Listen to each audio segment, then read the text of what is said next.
যত চুর বাট পাচ্ছেন আসেননি দৌড়ের উপরে, কারণ এখন 5 বোয়াল হয়েছে। আমি কিতা হইছি আসলাম আর বোয়ালে যদি রং 2 নম্বর মাছ পা খাই লিব নি না। আবার বুঝো 5 কি হইছে 5 বোয়াল হইলে কিতা হয় মাছ একটু রাখে না, একটু রাখে না কোনা। এই যে এখন দুর্নীতি বাঁচবো না, কিছু খাই নিব। আর এটা কোনান থেকে শুরু হইব রীতিমতো একটা আটটি গেছে আমার। তারপরে আমরা কেউ কিন্তু অসুস্থ হয়েছি না, একমাত্র আমরা হাবিব ইয়াও খিতাত লিখে হয়েছে, খেললে গেছিল মোটরসাইকেল লইয়া ফ্যান আর উঠি দিয়া। যাই হোক এরে আল্লাহ এরে কিতা করছেন। এখন পড়ালেখা যারা বিকেএসপি চান্স পেয়েছো, কাটা কাটা চান্স পেয়েছো,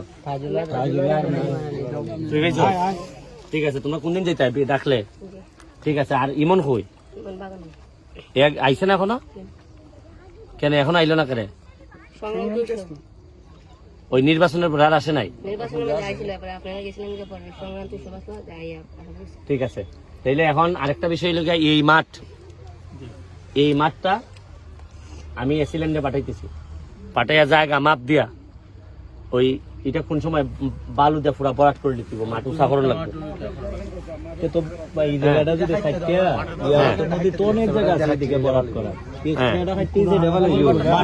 না না আপাতত যেটা করার লাগবো এটা হইলে গিয়া বালু ফালাই উঁচা করতে যায়, উঁচা করতে হইবে যা যা লাগে কাউসার। এটা আমি চাই যে একটা টপ ক্লাস মাঠ হইতো। আমরা হইলে গিয়া ফার্স্ট পছন্দ ডিসির আগে এটা হইতো, এখানে আমরা প্র্যাকটিস করতাম। এখানের লোকজন সভ্য বেশি, নিজের মাঠ মনে করি আমরা এটার মধ্যে যা যা করা লাগে এই ব্যবস্থা তুমি শুরু করো। আর আমি ইতিমধ্যে এই মাঠ মাঠটা আর যত দখলের মাঠ আছে এটা যে যার যা জায়গাতে আছে ছুটানি লাগবো, এগুলা মাঠ বানানি লাগবো। আর যেগুলা সরকারি খাট জমি আছে যেখানে মাঠ নাই এখানে খাট জমির উপরে ছোট ছোট মাঠ বানানি লাগবো। নদীর ভিতরে সিপাই মাঠ বানানি লাগবো, ওই যে নদীর ভিতরে যাতে নদীর ভাড়ের মানুষ যাতে খেলতে পারে।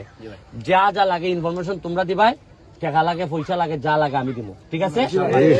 আর নির্বাচন কিন্তু শেষ না, 1.5 মাসে যে কষ্ট করছে এই কষ্টটা আরো 2 বছর করলে সোনারঘাটটা একবার সুন্দর ভাবে সোনার মাধবপুর বঙ্গবন্ধু সোনার বাংলা হবে। ওইবনি